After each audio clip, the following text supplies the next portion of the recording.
Busquen en sus Biblias la primera carta del apóstol Juan.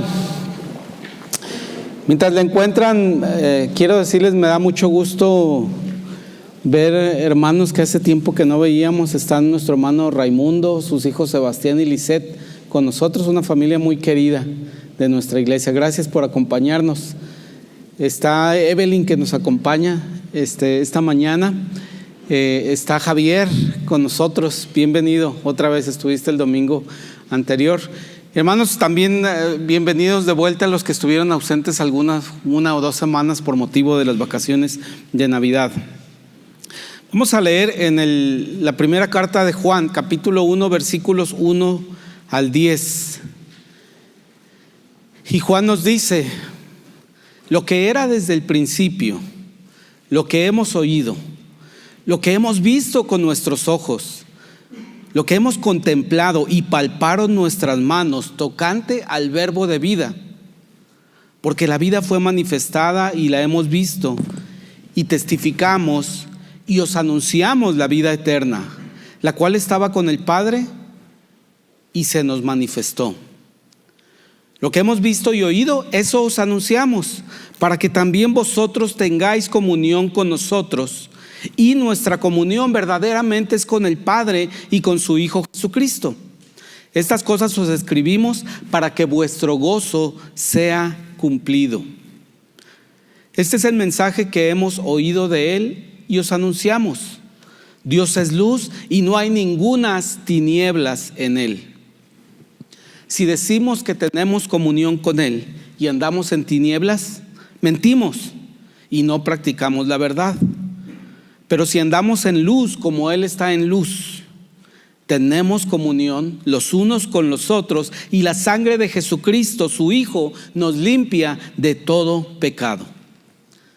Si decimos que no tenemos pecado, nos engañamos a nosotros mismos y la verdad no está en nosotros. Si confesamos nuestros pecados, Él es fiel y justo para perdonar nuestros pecados y limpiarnos de toda maldad.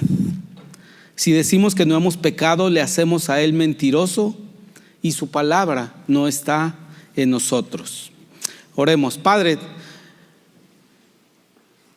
que el poder de tu palabra, Señor, y la convicción del Espíritu Santo tomen control de nuestra atención, de nuestros corazones, y vengan a aclarar cualquier duda, vengan a aclarar cualquier concepto equivocado que tenemos acerca de ti, acerca de tu Hijo y acerca de la vida, pero sobre todo acerca de la vida eterna que hay en tu Hijo. Gracias por Él. Amén. Hermanos, mi intención los próximos 3 mensajes que voy a predicarles, no significa que van a ser seguidos, es hablar un poco de las cartas que escribió Juan. Y las cartas que escribió Juan son muy especiales, son unas cartas diferentes a todas las que están escritas en la Biblia, porque son difíciles de predicar, porque algunos teólogos dicen que no son cartas, porque no tienen el formato de una carta, como ahorita nos decía Raúl, sino más bien son un sermón que Juan escribió para las iglesias, sobre todo en la región de Anatolia, en lo que es ahora Turquía. Entonces, imagínense, les quiero predicar un sermón que ya escribió Juan.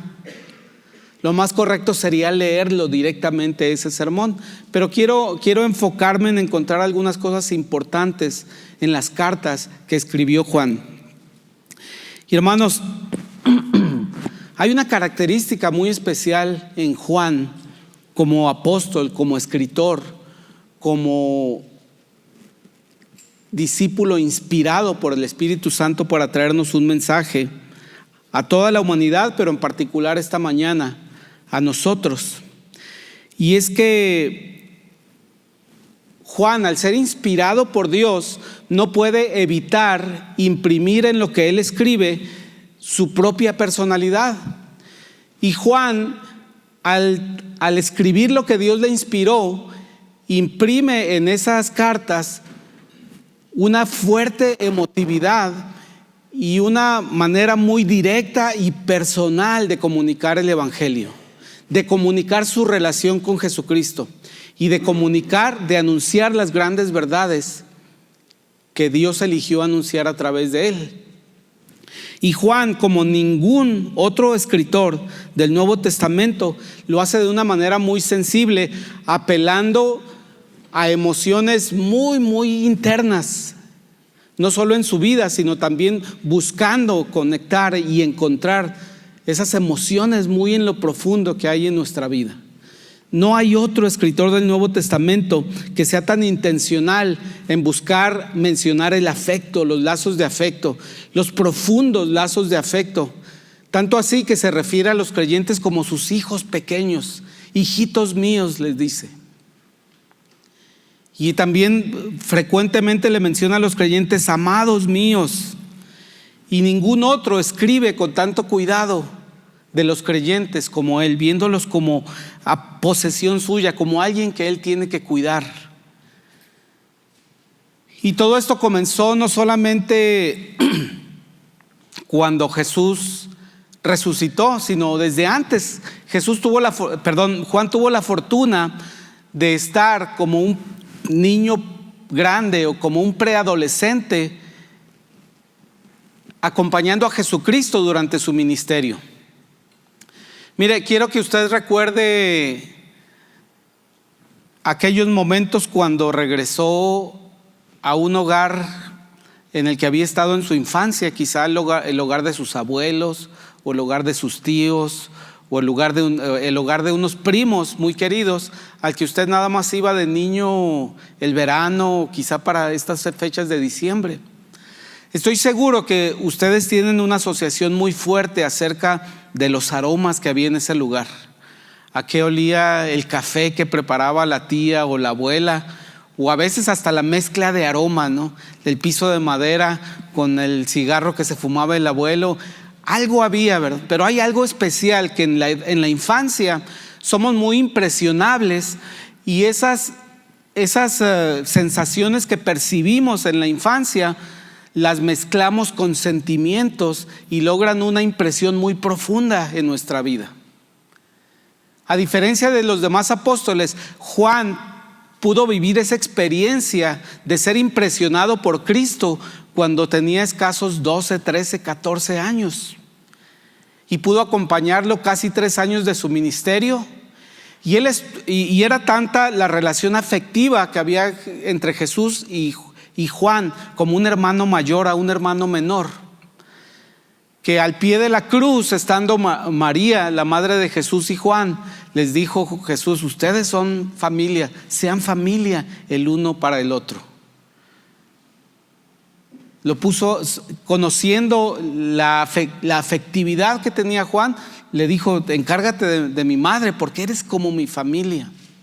Y Juan transmite esta impresión que recibió de la vida de Jesucristo siendo pequeño, sumado a toda la experiencia que acumuló Juan como discípulo, como apóstol, predicando la palabra. Pero no solo eso, sino también conviviendo con la oposición que hubo al evangelio y combatiendo contra las herejías que se gestaron en la iglesia en los primeros 40 años después de que Jesucristo fue ascendido a los cielos. Entonces vemos una experiencia muy completa en la vida de Juan que le permite ya en su vejez escribir el evangelio, escribir estas cartas, y también fue escogido para traer noticias increíbles acerca de la revelación de los últimos tiempos. Entonces, quiero que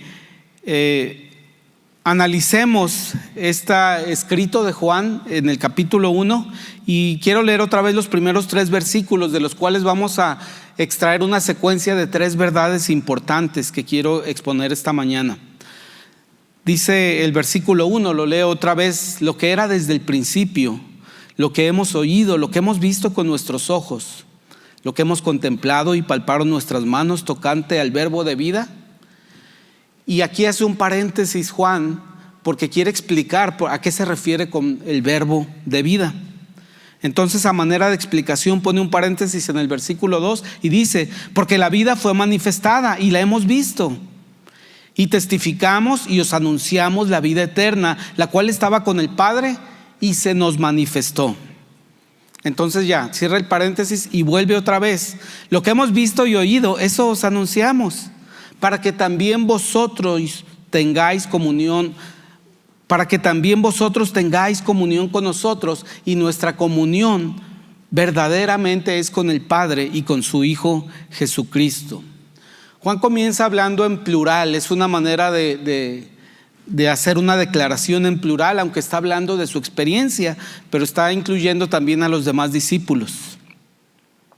Y está hablando de esa experiencia que tuvo con lo divino, cuando él tenía primeramente 13 o 14 años.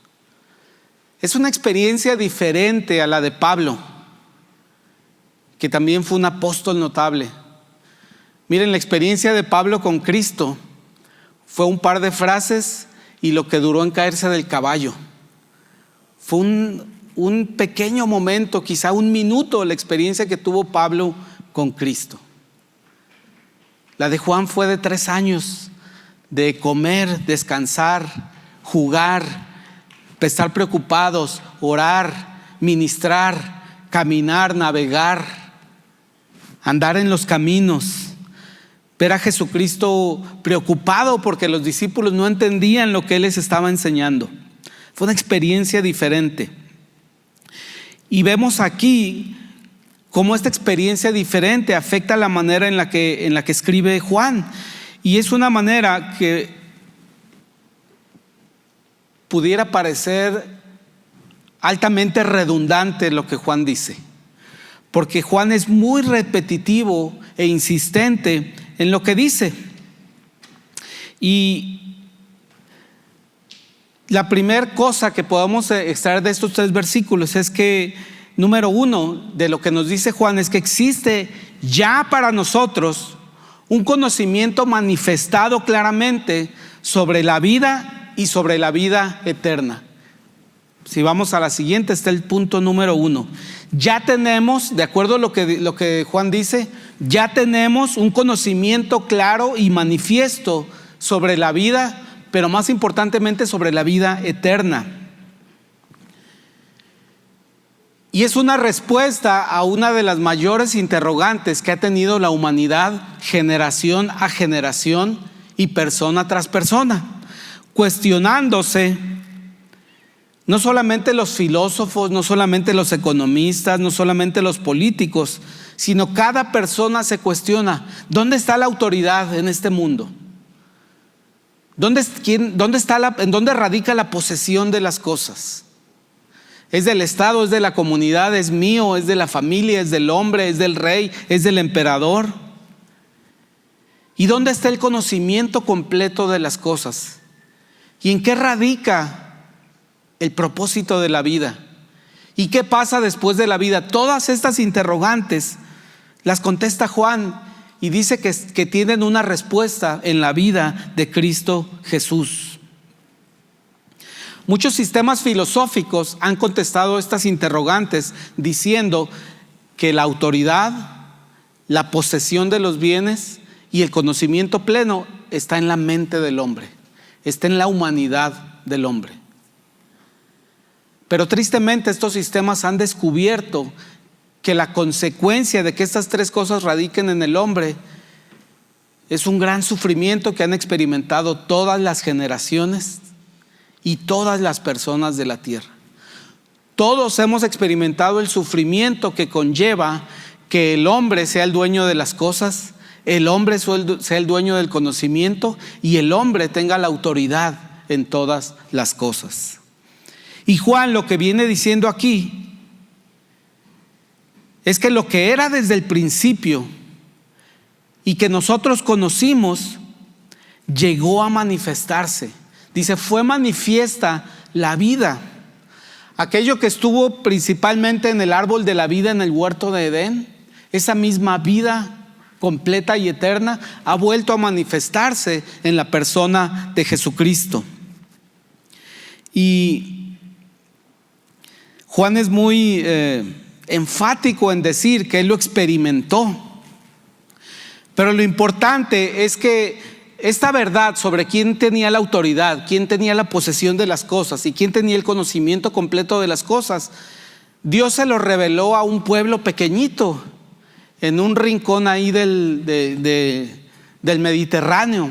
Se lo reveló al pueblo judío, se lo reveló a sus profetas, se lo reveló a sus reyes, y después estableció un sistema de sacerdotes para llevar esta verdad y administrar la relación con Dios. Entonces ese conocimiento sí lo conocíamos, pero lo conocía solamente el pueblo escogido por Dios. Pero Juan está diciendo que fue manifiesto a las personas más simples en Canaán, a las personas que vieron a Jesús, a las personas que vieron, que comieron el pan que Jesucristo multiplicó, a las personas que contemplaron los milagros que Jesucristo hizo. Eso es lo que está diciendo Juan, que fue manifiesto aquello que antes estaba solamente reservado para unos pocos. Y está diciendo que hoy en día está disponible esa verdad acerca de la vida y la eternidad para cada ciudad, para cada persona, para cada hogar y para cada momento de la historia. No solamente hace 2000 años, sino para el 2017 está disponible esta verdad que fue manifiesta a través de Jesucristo. Miren, hermanos, hasta 1784 a nadie le importaba mucho si en una ciudad era una hora y en el pueblo de enseguida tenían otra hora. De hecho, en esta fecha que les estoy mencionando, empezó a funcionar en Gran Bretaña un servicio de carruajes. Fue el primer sistema de transporte comercial que se estableció en el occidente. Y este sistema de carruajes, a los 20 años dijeron: vamos a establecer un horario de corridas para que la gente sepa a qué hora salimos. Pero resulta que cuando en Londres eran las 12 del día, a veces en Liverpool eran las 12:25 y a veces en Canterbury eran hasta 50 minutos después. Cada ciudad tenía su propia hora y no afectaba a nadie y no les importaba, porque todo se manejaba de manera local. El tiempo era local. 50 años después empezaron a construir el ferrocarril, que era mucho más rápido que los carruajes, y entonces la diferencia de tiempo empezó a impactar las llegadas y las salidas del ferrocarril. Entonces sí, 45 minutos de diferencia de tiempo entre una ciudad y otra afectaban mucho al ferrocarril. El caso es que a los 30 años toda Inglaterra decidió adoptar una sola hora, que era la hora de Greenwich, de la villa de Greenwich. Y después todo el país adoptó esa como la hora nacional. Lo que les estoy diciendo, hermanos, es que le tomó al hombre 5000 años establecer un sistema de tiempo preciso. Pero Dios siempre ha sido preciso con lo que hace. Dios siempre ha escogido y ha tenido un tiempo preciso para hacer lo que Él quiere hacer. Y quizá nos suene extraño pensar que estamos predicando a Cristo 2000 años después de que Él vino, pero ese es el tiempo que Él escogió. Y el tiempo para llegar y manifestar esta vida es tan oportuno hoy en la tarde. Este momento es tan oportuno como lo fue hace 2000 años cuando Él estaba siendo crucificado y toda la gente era testigo de lo que Juan nos dice. Dios es oportuno en todo lo que hace. Dios llegó en la manera oportuna a la vida de Juan y Dios llegó de la manera oportuna a la vida de Pablo. No es menos Pablo porque su encuentro con Cristo estuvo relacionado con una caída de un caballo. Eso no descalifica la vida de Pablo. Dios puede llegar oportunamente a tu vida. Y el hecho de que Juan nos dice la verdad de la vida se manifestó, no significa que es un evento del pasado, que ya no tenemos acceso a él, sino que la vida de Cristo y lo concerniente a la vida y a la vida eterna se sigue manifestando hoy en día y lo estamos predicando, lo estamos anunciando hoy en día para el beneficio del hombre.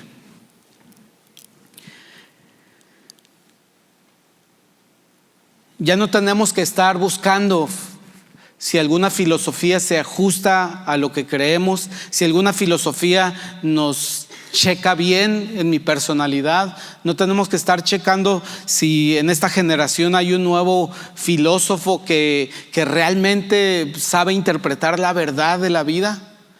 Eso ya quedó aclarado cuando Jesucristo vino. La palabra dice que en Él está la vida, en Él está la luz. En el tiempo de Cristo la luz era muy importante porque la luz los capacitaba para hacer todas sus actividades.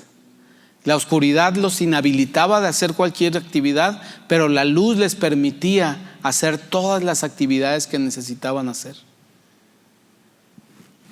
Y así declara Juan que Jesucristo es la luz del mundo.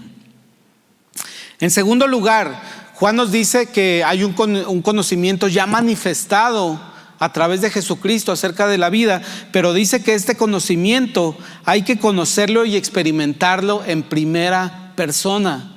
Hay que experimentar este conocimiento que vino completo en Cristo Jesús, hay que experimentarlo personalmente. Y aquí es donde Juan hace evidente que tiene un cúmulo de recuerdos muy detallados acerca de Cristo y lo que hizo Cristo. Vamos a pasar al 2, por favor.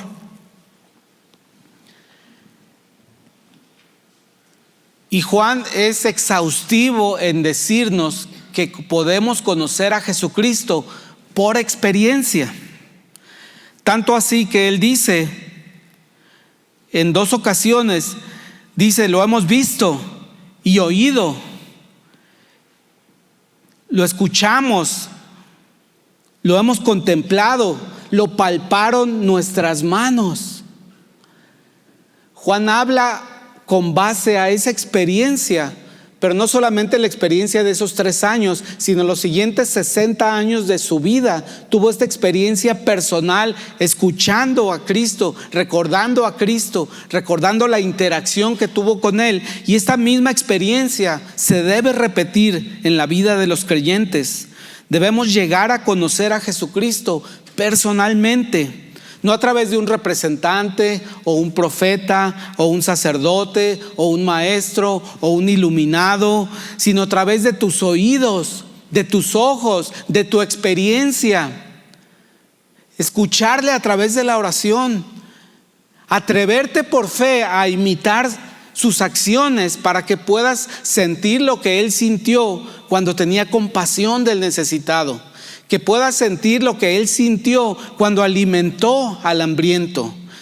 Que puedas sentir quizá la frustración que Él sintió cuando no le entendían las personas a las que les estaba anunciando el reino de los cielos. Es necesario conocer a Jesucristo por experiencia personal. Buscándole en la Escritura, buscándole en oración, conociendo las cosas que hizo Jesucristo. Pablo tenía una noción muy clara acerca de esto. Le dice a los Filipenses en el capítulo 4, versículo 9, y aquí leo la Nueva Versión Internacional, dice: pongan en práctica lo que de mí han aprendido, recibido y oído, y lo que han visto en mí, y el Dios de paz estará con ustedes. Pablo también reconocía que era importante la experiencia personal con Jesucristo. Y miren, hermanos, es importante la lectura y el estudio de toda la palabra de Dios, porque ella dice que toda la palabra es inspirada y útil. Pero, hermanos, yo quisiera animarles a que de una manera muy significativa y administrada, ustedes dedicaran más tiempo a leer acerca de las cosas que Cristo hizo y las cosas que Cristo dijo, más que cualquier otra parte de la Escritura. Yo sé que encontramos mucho consuelo en los salmos, encontramos mucha inspiración leyendo a los profetas mayores, pero hermanos, para tener esta experiencia que Juan tuvo, tenemos que conocer cada hecho de la vida de Cristo. Entender cómo están ligadas todas las acciones de Cristo durante su ministerio. A mí me sorprende mucho cuando mi hermano Raúl está dando alguna clase sobre el libro de Hechos, mi hermano puede hilar una gran cantidad de eventos de los apóstoles, y luego fueron aquí, y luego fueron a casa de Dorcas, y luego fueron a tal pueblo, y luego ahí tuvieron oposición y ahí los encarcelaron, yo creo que podría estar hablando horas acerca de esa secuencia de eventos que pasaron los apóstoles en el libro de Hechos. Pero te pregunto, ¿qué tanto conoces la secuencia de los eventos y las acciones que hizo Jesucristo? ¿Qué hizo antes del Sermón del Monte, de dar el Sermón del Monte? ¿Qué hizo después de enseñar el Sermón del Monte? No lo sabemos con claridad. Pero Juan sí lo sabía porque estuvo allí. Y para Juan era muy importante la experiencia de recordar las palabras exactas de Cristo, las acciones de Cristo, e imitarle en cada una de esas cosas. Entonces, yo quisiera recomendarte, hermanos, en la lectura bíblica de este año que vayas a tener, y espero que mis hermanos pastores estén de acuerdo, que el 80% de tu lectura sean las palabras y las acciones de Cristo, y el 20% todo lo demás.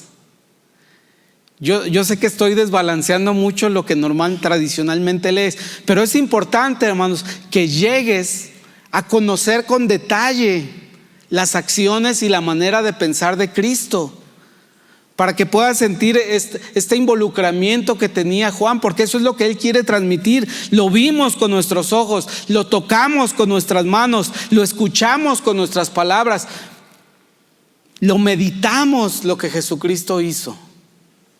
Y él estaba profundamente impactado por esta experiencia.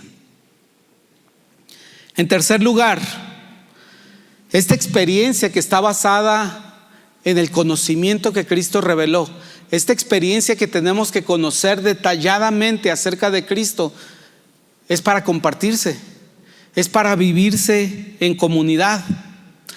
Dice el versículo 3: lo que hemos visto y oído, eso os anunciamos, para que también vosotros tengáis comunión con nosotros.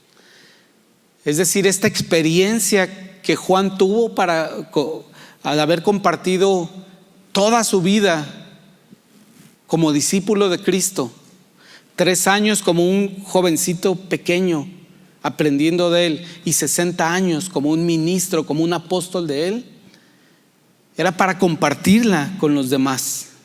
Dice que para que hubiera comunión, y dice porque nuestra comunión verdaderamente es con el Padre y con su Hijo Jesucristo.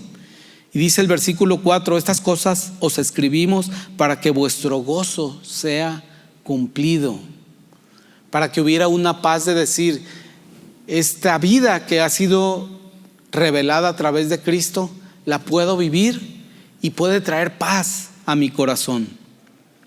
A diferencia de Gautama Siddhartha, que después fue conocido como Buda, Gautama invirtió casi 21 años solitario, apartado de cualquier otra persona, salvo alguna que se encontraba de repente caminando a lo lejos. Duró 20 años tratando de entender la razón, por qué había sufrimiento en la tierra, tratando de entender cómo podíamos eliminar el sufrimiento.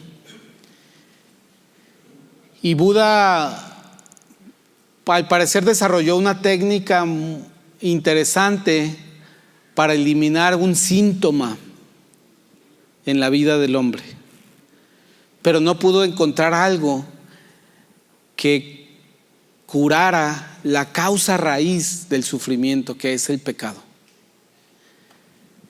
Sin embargo, vino Jesucristo con un grupo de hombres que al principio ni le entendían ni le hacían caso, que andaban interesados en otras cosas, y Jesucristo reveló que la raíz del problema del hombre es el pecado. Y habiendo revelado este terrible problema, dijo: y yo soy la solución. El Padre me ha enviado para solucionar no el síntoma del sufrimiento, sino para quitar el pecado que causa el sufrimiento, y no solamente el sufrimiento temporal, que es lo que quería aliviar Buda, el sufrimiento en esta vida, sino que Cristo le preocupaba más el sufrimiento eterno, alejados de la presencia de Dios. Esta verdad que fue revelada en Cristo y que tenemos que experimentar en primera persona es para compartirse, no para disfrutarse egoístamente. La experiencia de conocer a Cristo es personal, pero es comunitaria en su aplicación. La percibo con mis sentidos, pero la comparto con un pueblo con el que debo de compartir todo: necesidad, trabajos, penas, victorias, sufrimiento.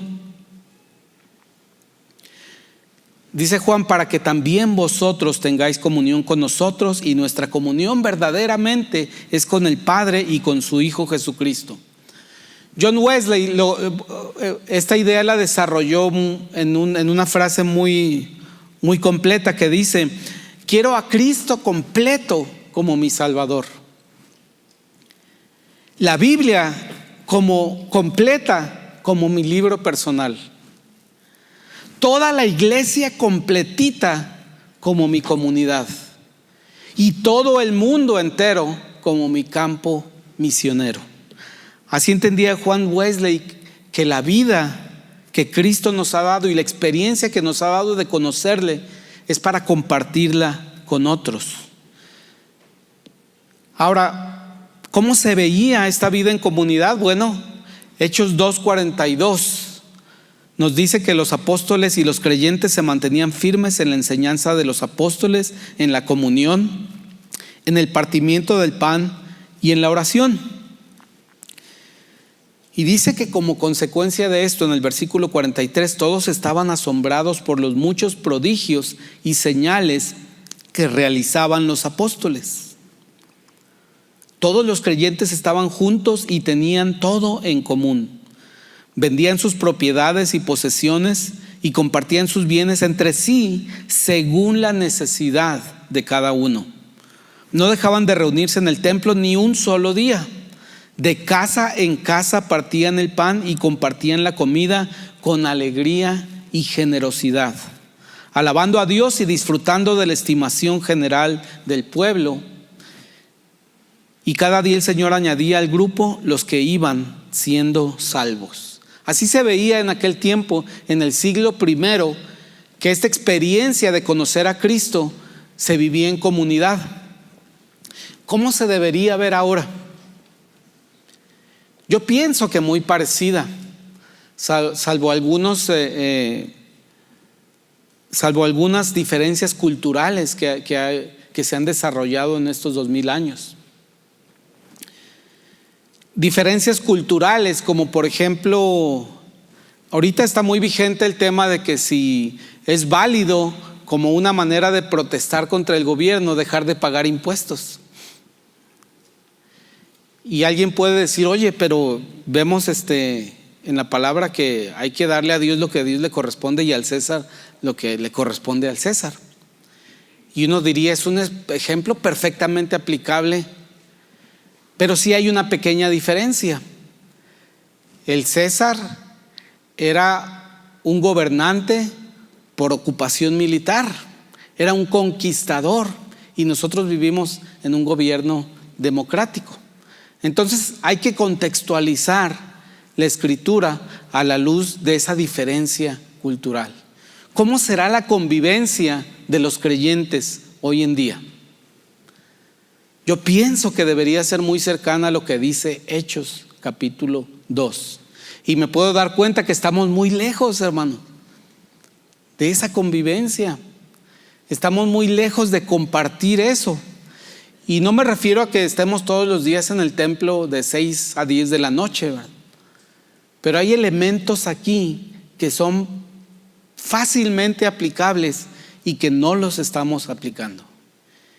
Y tenemos la visión de que tenemos que aplicarlos, de que tenemos que ser una iglesia que comparte en necesidad y en abundancia con generosidad. Esta vida que fue revelada y que es una experiencia personal debe ser vivida en comunidad. Y termino haciéndote 3 invitaciones con base a estas 3 cosas que vimos en la carta de Juan. En primer lugar, puedes descansar, hermano, confiado en que ya no hay que buscarle más al asunto de la vida eterna, mi relación con Dios. Si Dios está accesible, si Dios está presente, Jesucristo reveló que Dios está presente y accesible a través de Jesucristo. Esa es la verdad en la que podemos descansar y es la verdad que tenemos que anunciar. Que si quieres aprender de Aristóteles y aprender de Nietzsche, pues bueno, es cultura, pero no es para que encuentres allí la vida ni las respuestas, porque estas han sido reveladas a través de Jesucristo. En segundo lugar, la invitación es que conozcas más profundamente a Cristo, que fue uno de los 3 propósitos que en el mensaje de la semana pasada fuimos invitados, fuimos alentados a hacer como propósito de año nuevo. Conoce más profundamente a Cristo, conócelo con tus oídos, escuchando cómo Él va transformando la vida de otras personas. Conócelo con la vista, viendo el ejemplo que otros dan cuando son fieles y por fe obedecen a Cristo.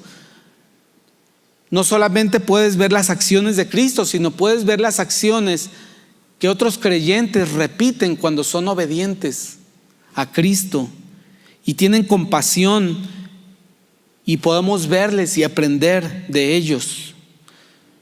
Podemos ver aquellos actos que otras personas hacen de sacrificio y aprender que lo hacen por Cristo y lo hacen para Cristo, y es una enseñanza para nosotros. Palpa las experiencias que Dios nos da cuando oramos juntos, cuando exponemos nuestras necesidades juntos, cuando somos honestos y nos presentamos entre nosotros y delante de Dios tal y como somos, con la necesidad que tenemos. Y en tercer lugar, vive tu vida como un creyente en comunión, compartiendo todo lo bueno y toda virtud y toda bendición que llega a tu vida. No te apartes, no te aísles, no seas selectivo en cuanto a las personas con las que compartes tu tiempo y tu alegría y tu tristeza. Ve a todos los creyentes del mundo como tu familia. Y esa será la mejor manera en la que los no creyentes puedan ver que Cristo ha sido anunciado y que ha venido a esta tierra.